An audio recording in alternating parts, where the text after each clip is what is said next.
신문지상 방송 화면에 하루도 안 빼놓고 오르락내리락 하는 곳이 있습니다. 바로 국정원이죠. 최근에는 무슨 또 특수활동비 파문에 당사자가 되어 있는데요. 뭐 여기에 댓글 공작이니 뭐니 참 많습니다. 그런데 엄밀히 따져보면 이건 사실 우리들 살아가는 거고는 직접적인 연관은 없습니다. 그들만의 리그 이렇게 좀 좁게 볼 수도 있을 것 같은데 근데 이 국정원이 우리도 모르는 사이에 우리의 삶을 들여다보고 있다면 시청자 여러분 어떻겠습니까? 오늘 바로 3부에서 이 이야기를 나눠보려고 하는데요. 오랜 기자 생활 그 기간 동안 국정원을 심층 취재해온 김당 기자를 저희가 스튜디오로 직접 모셨습니다. 어서 오십시오. 네. 저희가 이 김당 기자를 이렇게 모신 이유가 최근에 책을 내셨습니다. 시크릿 파일 반역의 국정원. 오, 제목이 살벌한데 이거 어떤 뜻입니까? 말 그대로 반역이죠. 뭐 국민을 향해 총구를 겨냥했다라는 뜻으로 쓴 겁니다. 이 선정적인 제목 아닙니까? 근데 이종찬 전 원장께서 네. 뭐 언론하고 인터뷰에서도 네. 반역행위다. 댓글 공작은. 저희하고 인터뷰할 때도 그랬어요. 그랬죠. 네. 이런 말씀을 하셨어요. 그래서 뭐 제가 앞서 나간 건 아닙니다. 너무. 그런데 제가 지금 국정원을 오랜 기간 동안 심층 취재해온 거의 전문적으로 취재를 해온 기자라고 이렇게 소개를 해드렸는데 예. 국정원이 취재가 됩니까? 제가 93년 무렵부터 했거든요. 네. 혹시 그 남매 간첩 사건 혹시 아십니까? 네? 남매 간첩 사건. 남매 간첩 사건은 또 뭐예요? 93년도에 김삼석, 김은주 남매 간첩 사건이라고 있었습니다. 그게 그래요? 김영삼 정부가 93년에 출범했잖아요. 그렇죠. 예, 출범하자마자 터진 사건입니다. 그 사건이. 그래서 그때부터 이제 조작이라는 얘기가 많이 있었는데 네. 최소한 그 장기간 구금에 의한 불법 구금에 의한 사건인 건 맞죠.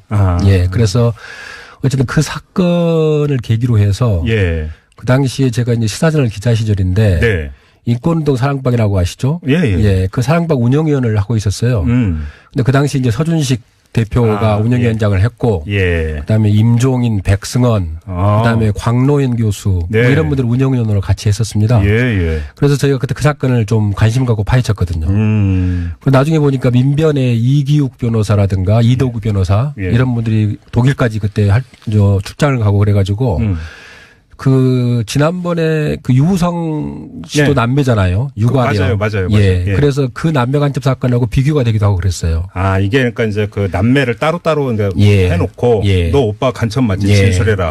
그다음에 또 가서는 이 여동생 그러니까 이렇게 이야기했다. 그러니까 자술서 써라 이런 식으로 했다는 그렇죠. 거죠. 그러면 그 남매 간첩 사건도 조작 사건이었습니까? 결론은?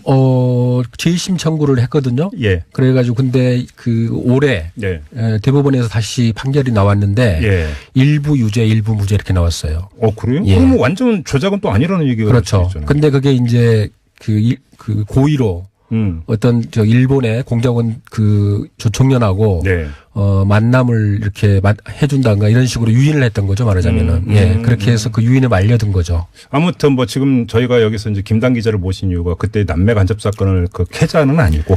그렇죠. 그걸 계기로 이제 시작을 했었는데. 그렇죠. 그러면 25년이잖아요. 그렇습니다. 한 25년 됩니다. 근데 거창하게 사반세기를 국정원을 취재를 해온 거잖아요. 그러면 그 취재의 결과물이 이 시크릿 파일 반역의 국정원 여기에 담긴 거죠? 그렇습니다. 작년에 나온 책까지 해서 2권. 그렇죠. 작년에 어떤 책이 나왔는데? 작년에는 시크릿 파일 국정원. 여기 그다음에 2권은 1년 만에 나온 책이 시크릿 파일 반역의 국정원. 그러면 3탄은 뭐가 됩니까? 3탄은 지금 시크릿 파일 개과천선한 국정원 될까요? 그럼 얼마나 좋을까요? 그 책은 아마 5권 정도 돼야 아마 나올 것 같고요. 당장은 전두환 대통령이 중앙정보부장 서리를 했거든요. 네, 맞아요. 그 서리 기간을 집중적으로 파헤쳐서 한번 책을 한번 내보려고 하고 있습니다. 그때 어마어마한 일들이 많이 있었습니까? 그럼 그때 다시 한번 저희 방송 출연해 주시죠. 예, 고맙습니다. 오늘은 그래서 이 책이 어마어마한 분량입니다. 무려 1000페이지. 이거를 여기서 다 풀어낸다면 거의 불가능하고 앞서서 그래서 제가 이제 설명 말씀을 드리면서 뭐 이 권력자라든지 정치인이라든지 간첩이라든지 이런 얘기 빼고 그냥 서민들하고도 연결이 될 수 있는 그 숨겨진 사실을 한번 추려서 이야기를 해보자 이렇게 말씀을 드렸는데 자, 이전부터 국정원이 그 신원조회 건수가 연간 100만 건 제가 이 눈을 의심을 했는데 100만 건이 맞습니까? 예, 맞습니다. 1년에? 예, 1년에. 제가 3년 평균 따져봤을 때 100만 건 정도 됩니다. 예, 연평균. 아니, 그러면 예를 들어서 어떤 특정한 그 한 사람한테 뭐 한 사람 그 조회를 여러 번 한다 치더라도 예. 어마어마하게 많은 수십만 명을 들여다봤다는 얘기잖아요. 네. 왜 이렇게 많이 신원조회를 합니까? 이 신원조사가 굉장히 그 대상이 포괄적이거든요. 네. 이를테면 선원법에 의해서 선원이 되고 선원수첩을 받으려는 사람. 또 여권법에 따라서 새로 여권을 발급받으려는 사람. 그런 사람 이런 사람까지도 다 대상이 돼요. 잠깐만요. 예. 여권 발급하는 다 국정원 거쳐갑니까? 신원조회 합니까? 국정원에서 보기에 이 사람은 필요하다 그러면 하는 거죠. 이 사람이 그러니까 예. 그 외국 나가서 예. 그래서 그러니까 이른바 부로 할지도 모르겠다. 이렇게 의심이 된다면. 네, 거기까지는 아니더라도 뭐 접촉이 있을 수 있다거나 약간의 그런 그러니까 그게 좀 애매모호한데요. 예. 그 보안 업무 규정에 따른 예. 그 신원조사라는 게 예. 국가에 대한 충성심, 성실성 뭐 이런 것들을 이렇게 보게 돼 있어요. 기준으로. 아니 잠깐만요. 근데 나 이해가 안 되는 게 예. 일반인은 그러니까 이름 처음 그러니까 듣는 일반인이 많을 거 아닙니까? 예. 국가에 대한 충성심 이런 거 어떻게 알아요? 그러니까 모르죠. 그러니까 기준 자체가 애매모호한 거죠. 충성심이라는 완전 기준이. 역정수잖아요. 예. 근데 이제 일반 국민까지 포함했을 때 이렇게 되는 거고 100만 건이라는 게 예. 대체적으로 주안점을 두는 것은 상급 이상 공직자라든가 예. 그다음에 정부 투자기관의 장이라든가 예. 그다음에 판검사에 임용되는 사람이라든가 그다음에 우리나라에서 공무원이 되려는 모든 외국인은 다 조사 대상입니다. 거기 그러니까 이 신원조회니까 저는 생각나는 게 전두환 정권 때 예. 일반 민간 회사 입사할 때도 마지막 단계로 신원조회라는 걸 했었어요. 예, 했습니다. 그래서 완전히. 이 친구가 예를 들어서 시위 전력이 있는지 네. 그래서 뭐 그러니까 그 처벌을 받은 네. 이른바 빨간 줄이 그어져 예. 있는 이런 거 다 예. 조사 비슷한 거잖아요. 이게. 예, 그렇죠. 예. 이게 지금도 이루어지고 있는 거예요? 그러니까 지금도 남아 있는 거죠. 신원조사라는 게. 예. 그러면 제 것도 조사했을 수도 있겠네요. 이론상으로는. 그럴 수 있죠. 예. 뭐 저는 착하게 살았기 때문에 그런 일 없을 거라고 생각을 합니다만. 이제 전용 검색 단말기가 있어요. 김단 기자는 당연히 조사했겠다. 뭐 했다고 봐야죠. 이게 웃을 일이 아니죠. 지금. 전용 검색 단말기가 한 60여 대 있는데 예, 그걸로 합니다. 그걸로 해서 잠깐만요. 예. 국정원에 그러니까 신원조사를 하기 위해서 예. 신원조사 전용 단말기 예. 컴퓨터 모니터가 예. 60대가 있다. 예, 60여 대가 있습니다. 와, 그러면 하루에 도대체 얼마나 많이 그 조회를 하기 때문에 60대까지 갖다 놓고 있는 거예요? 그렇죠. 예. 그래서 그걸 통해서 법무부 출입국 기록, 예. 그다음에 경찰청 수배, 네. 그다음에 범죄 기록, 네. 그다음에 공안사범 자료 예. 이런 것들을 다 검색을 하는 그러니까 겁니다. 이제 이른바 전과 기록 예. 내지 사부 처리 기록 예. 이것만 보는 겁니까 아니면 또 다른 것까지 보는 겁니까? 출입국 기록도 보는 거예요. 출입국 기록까지 보고. 예, 예. 이게 지금도 이렇게 되고 있다. 그다음에 예. 해마다 또 평균 2만 건의 행정 정보를 열람한다고 되어 있는데 이건 무슨 예. 소리입니까?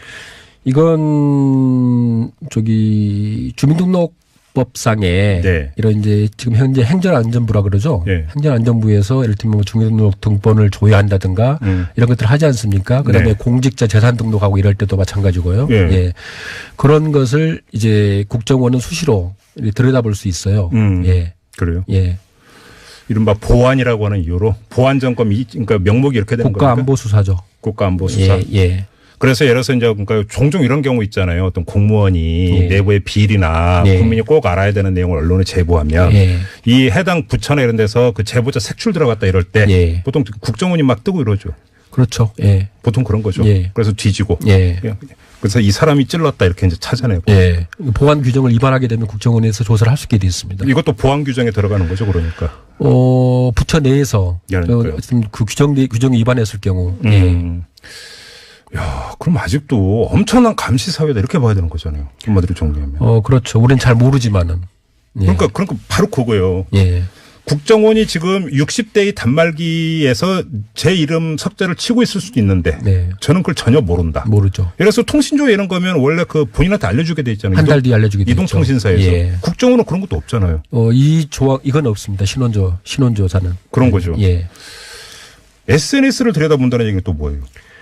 말 그대로 메신저라든가 예, 카카오톡이라든가 예, 이런 것들을 들여다보는 거죠. 예. 아니 잠깐만요. 재작년에 계속 이 문제가 뭐 카톡 감청인 여러 가지 논란이 예. 있었잖아요. 예. 근데 그때 주장이 뭐냐면 이건 기술적으로 불가능하다. 그랬어요? 예. 저는 그렇게 알지 않고 있는데요. 다 봐요? 실시간으로? 휴대폰. 예. 휴대폰 실시간 감청은 불가능합니다. 현재까지. 그러니까 믿어도 되는 겁니까? 그리고요. 예. 근데 그런 감청은 가능하죠. SNS는. 네. 예. 그러면 예를 들어서 메신저의 어떤 실시간 감청. 가능하죠. 가능한데 안보 수사 목적 또는 보안 수사 목적, 범죄 수사 목적으로만 가능하죠. 그래서 이제 이게 엄청난 논란이 빚고 문제가 돼서 나중에 사후에 서버에 저장돼 있는 것을 제공하는 것일 뿐이다. 실시간 감청이 아니라 이렇게 주장을 했잖아요. 그게 거짓입니까 그러면? 들여다볼 수는 있어요. 예, 가능해요. 예. 그다음에 또 새로운 얘기인데. 패킷 감청이라는 것도 결국 그런 거죠. 패킷 감청은 오래된 이야기고. 그래요? 메신저 사용도 그러면 아주 규격에 맞춰서 점잖게 해야 되는 거군요. 그렇죠. 왜 이래요? 근데 이게 전부 다 그러니까 간첩 잡는다 명목이 이렇게 되는 겁니까? 국가안보 수사. 그러니까 국가안보가 어디까지인데? 보안 수사. 보안 어디까지인데 그러니까 지금 이른바 안보 사범 혹은 국가보안법 위반 사범. 좀 더 거칠게 얘기하면 간첩이죠. 간첩은 지금 현 연평균 3.3명씩 검거하고 있습니다. 지난 10년간. 지난 10년간. 연평균 3. 간첩 얘기 잠깐 하죠. 지금 이 책 내용에 보면 남한 내 고정 간첩이 5만 명이 암약하고 있다. 12만 명도 넘는다. 이런 이야기들이 있었는데 또 거짓이라면서요. 이거 좀 황당무계한 얘기죠. 근데 보면은. 저는 저도 이 뉴스를 읽어본 적이 있는데 이 뉴스를 보면서 제일 먼저 의아했던 게 그럼 왜 안 잡고 가만 놔둘까? 그다음에 그러니까 간첩이 집계까지 되는구나. 그죠? 저게 무슨 간첩이야? 뭐 이런 생각이 들었거든요. 92년도에 이종구 당시 국방장관이 2만 명 얘기를 했어요. 92년에? 92년에. 그게 이제 97년도에 황장엽 비서가 망명해 와가지고 그때 황장엽 비서의 서신이라 그래가지고 언론에 공개된 적이 있는데. 기억나는 것 같다. 그때 5만 명이라고 했어요. 5만 명이 그때 나온 얘기예요. 그때 나온 얘기예요. 근데 그 무렵에 이한영 씨가 암살됐잖아요, 그때. 그렇죠. 그러면서 남한 사회의 고정 간첩이 우리가 생각했던 것보다 훨씬 많다. 라는 게 유포가 많이 됐어요. 잠깐 여기서 고정 간첩이죠. 그러니까 난파 간첩이 아니라. 북에서 넘어온 간첩이 아니라. 그렇죠. 이른바 포섭돼서. 아니요. 고정 간첩은 그러니까 넘어가서 계속 장기간 있는 사람도 포함이 되는 거죠. 포함이 되고. 그다음에 그냥 남한에서 태어나서 살다가 포섭이 돼가지고 간첩이 된 사람까지 포함이 된. 그렇죠. 그게 5만이라고요? 5만이라는 거죠. 그다음에 이건계 이 양반이 공안부장 출신인데. 그렇죠. 이 양반이 2013년에 그러니까 이석기 아로 사건 2013년이죠. 그때 이건계 씨가 12만 명이라고 그랬어요. 뭐 그렇게 무슨 소리처럼 부르네요. 간첩. 근데 5.16 이른바 군사 쿠데타를 일으킨 박정희가 일으킨 병력이 몇 명인지 아십니까? 얼마 안 3,600명이었어요. 3,600명 가지고 이 정권을 그런데 잠깐만 간첩이 고정 간첩이 12만이면 3,600명으로면 도대체 거의 40대 가까이 됩니다. 5만 명만 해도 한 3개 사단인데 그러면 대한민국 유지되기 어렵죠. 국가를 전복하고도 남을 숫자구만요. 그러면 이건 다 뻥이고. 그렇죠. 그러면 국정원 전문 기자 김당 기자가 파악한 바로는 어떻게 되는 겁니까? 이 국가 기밀이라 못 밝힙니까? 아니요, 국가 기밀은 아니고요. 저는 300명 미만으로 봅니다. 근거가 있어야 될 거 아닙니까? 간첩 회선 가지고 얘기를 하는데요. 회선? 그러니까 간첩 통신 회선. 그러니까 북한에서 남한의 간첩하고 교신을 해야 되지 않습니까? 근데 영화 보면 요즘은 채팅으로 하던데. 그렇죠. 게임방 그래서 더 이제 파악하기가 어려운 건 사실인데. 잠깐만요. 게임방에서 채팅으로도 하긴 해요? 그런 사례가 있었잖아요. 그렇구나. 그게 싫어했구나. 영화에 나온 게. 근데 한 통신당 대개 한 4 내지 5명 정도가 물려 있다고 보는 거거든요. 그래서 과거 제가 만나본 국정원장에 따른 국정원 천용태 국정원장이 자기가 보고받기는 60회선 정도가 계속 그 당시 자기가 원장 시절에 북쪽에서 남한으로 간첩 통신이 계속 살아 움직이고 있었다. 그럼 회선당 5명 잡아서 65, 30, 300. 그렇죠. 4명 잡으면은 240명 정도 이렇게 되는 거죠. 근데 이제 그 고첩은 반드시 그 선이 살아 있어야 되잖아요. 그렇죠. 근데 왜 이 고첩이 줄었냐면은 이른바 북한의 식량난이 네. 이제 오고 외환난 오고 그러면서 간첩을 관리를 못했어요. 그 영화 보면 공작금을 못 보내줘요. 그렇죠. 생계형 간첩. 예. 그래서 그것도 싫어합니까? 실제로 고첩을 검열한다 그러잖아요. 예. 그래서 고위급 검열 간첩이 내려오고 난파되거든요. 예. 근데 그러니까 이선실 사건도 그런 경우죠. 네. 근데 그 90년대까지는 있었는데 그 이후로는 한 번도 검열 간첩이 난파된 적이 지금 없어요. 예. 그러니까 간첩 관리를 못 하는 거죠. 한마디로 얘기해서. 그렇구나. 예. 그러니까 제코가 석자라. 예. 북한이. 예. 그리고 이제 그 인터넷 환경의 변화 이런 걸로 인해서 아까 말씀하셨듯이 구글 검색으로 훨씬 더 많은 정보를 얻을 수 있다는 거죠. 그렇죠. 예. 그 얘기 많이 하더라고요. 예. 이제는 인터넷 검색 다 하는데 뭐하러 간첩 보내냐 이런 얘기. 돈만 많이 들죠. 예. 얘기가 되니까 끝이 없네요. 지금 예정된 시간이 펄쩍 넘어버렸는데 마지막으로 이 질문을 좀 드려야 될 것 같습니다. 아무튼 아까 보안 업무, 보안 명분, 국가 안보 명분으로 한다고 했는데 지금 국정원 개혁법 이미 지금 나오지 않습니까? 개정안. 예. 대공수사권을 이관을 한다고 한번 가정을 해보죠. 예. 그럼 이런 문제가 많이 없어집니까? 어떻게 봐야 되는 겁니까? 그러니까 지금 현재 국정원의 대공수사 인원이 한 700명 됩니다. 근데 그 인원을 이제 원래 대통령 공약은 네. 경찰에 이관한다는 거거든요. 그렇죠. 경찰의 안보수사국 같은 기구를 만들어서 그걸로 이제 이관한다는 거죠. 국정원 인력을. 근데 국정원 인력과 경찰 인력이 합쳐졌을 때 과연 시너지 효과를 거둘 수 있을지는 불확실해요. 그렇죠. 예. 그리고 워낙 이게 물과 또 기름 같은 그런 관계도 있고 그렇기 때문에 잘 이게 될지 모르겠고 네. 결국은 아마 국립경찰과 자치경찰 분리 문제, 네. 그다음에 검경 수사권 분리 문제, 그러니까요. 얘가 맞물려서 아마 진행이 돼야 될 것 같아요. 그러니까요. 한번 이 국정원 개혁 그 진행 추이를 봐가면서 이게 영 더디고 아닐 것 같다면 그때부터 한번 본격적으로 국정원을 한번 더 예. 김단 기자를 모시고 한번 들여다보고 털어보는 속좀 예. 털어보는 시간을 갖도록 하고 오늘은 그냥 아쉽지만 이 정도로 하고 지금 인사를 나눠야 될 것 같습니다. 너무 아쉽습니다. 예. 뭐 할 수 없죠.